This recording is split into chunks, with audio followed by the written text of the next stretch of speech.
కామారెడ్డి జిల్లా బాన్సువాడలో petrol diesel కొరత ఏర్పడింది. పెట్రోల్ బంకుల్లో స్టాక్ లేకపోవడంతో వాహనదారులు పెట్రోల్ బంకుల నుంచి వెనుదిరుగుతున్నారు.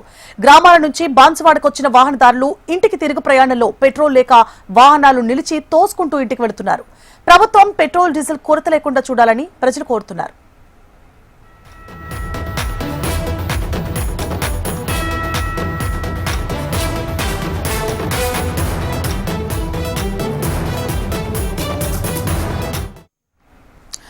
కామారెడ్డి జిల్లా బాన్సువాడలో పెట్రోల్ డీజిల్ కొరత ఏర్పడింది. పెట్రోల్ బంకుల్లో స్టాక్ లేకపోవడంతో వాహనదారులు పెట్రోల్ బంకుల నుంచి వెనుదిరుగుతున్నారు. గ్రామాల నుంచి బాన్సువాడకు వచ్చిన వాహనదారులు ఇంటికి తిరుగు ప్రయాణంలో పెట్రోల్ లేక వాహనాలు నిలిచి తోసుకుంటూ ఇంటికి వెళుతున్నారు. ప్రభుత్వం పెట్రోల్ డీజిల్ కొరత లేకుండా చూడాలని ప్రజలు కోరుతున్నారు.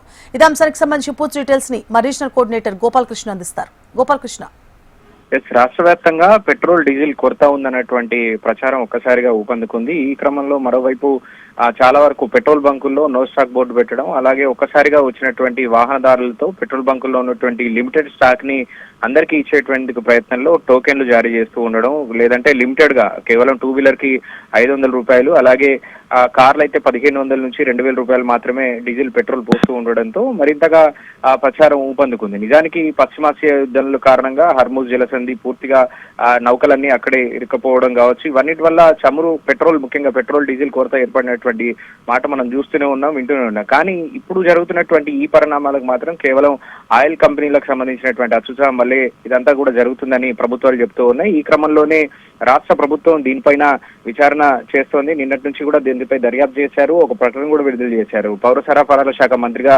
ఉత్తమ్ కుమార్ రెడ్డి కూడా దీనిపై స్పందించారు. ఎట్టి పరిస్థితుల్లో ఎక్కడ కూడా కొరత లేదు, ఒకవేళ కావాలని సృష్టిస్తే మాత్రం దీనిపై చర్యలు తీసుకుంటామంటూ నిన్న ప్రకటన కూడా వచ్చింది. కానీ ఆంధ్రప్రదేశ్ లో జరిగినటువంటి ఘటనలు, పెట్రోల్ బంకుల్లో నిల్వలు లేకపోవడం కావచ్చు, ఇవన్నీ కూడా ఒక్కసారిగా తెలంగాణ వైపు కూడా బాకింది. ముఖ్యంగా సరిహద్దు ప్రాంతాల్లో ఉన్నటువంటి జిల్లాలు ఖమ్మం కావచ్చు, అలాగే వరంగల్, అలాగే ఇప్పుడు మనం వింటున్నటువంటి నిజామాబాద్ జిల్లా బాన్సువాడలో పర్టికులర్ గా ఈ ప్రాంతాల్లో ఎక్కువగా మనకు పెట్రోల్ డీజిల్ కొరత అయితే కనిపిస్తోంది. పెట్రోల్ బంకులు పూర్తిగా తాళాలు వేస్తున్నటువంటి ప్రాంతాలు కొన్ని చోట్ల, మరో కొన్ని చోట్ల మాత్రం వాహనదారులు పూర్తిగా పెట్రోల్ బంకుల్లోకి వదంతుల కారణంగా ఒకసారిగా రావడం, భారీ ఎత్తున ఫుల్ ట్యాంక్ కొట్టించుకునేటువంటి ప్రయత్నం చేయడం వల్ల ఈ వదంతులు ఒక్కసారిగా పెరిగిపోవడంతో లైన్లు అయితే కడుతున్నారని చెప్పుకోవచ్చు. మరోవైపు క్రెడిట్ లోడ్ ఇవ్వకపోవడం వల్లే ఈ సమస్య తలెత్తుతుంది అనే విషయాన్ని పెట్రోల్ బంక్ యజమానులు చెప్తూ ఉన్నారు. గతంలో ఒకసారి డబ్బులు ఇచ్చి కొనుక్కున్న తర్వాత ఒక ట్యాంక్ ఇస్తే ఆ తర్వాత 2 ట్యాంకులు క్రెడిట్ పై వచ్చేవి. కానీ ఇప్పుడు డబ్బులు ఇచ్చినటువంటి అడ్వాన్స్ ఇచ్చినటువంటి ట్యాంక్ కూడా రావడం లేదు, ఆ లోడ్ కూడా రావట్లేదు అనేటువంటి విషయాన్ని చెప్తూ ఉన్నారు. So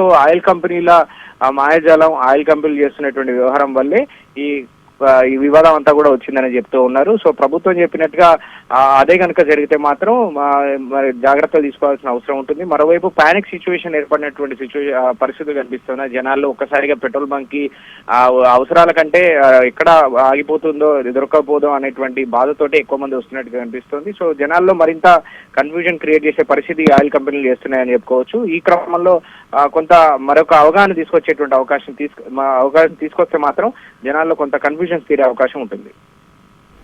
right, thank you for the updates Gopalakrishna. అంతేకాకుండా ఇప్పుడు జరిగే వారం రోజుల నుంచి 5 రోజుల నుంచి డీజిల్ తీవ్రంగా ఇబ్బంది ఉండటం వల్ల ఆత్మకూరు మండల కేంద్రంలో ఇప్పుడు ఉన్నటువంటి ఒకే ఒక్క బంకులో పెట్రోల్ డీజిల్ రావటం జరిగింది.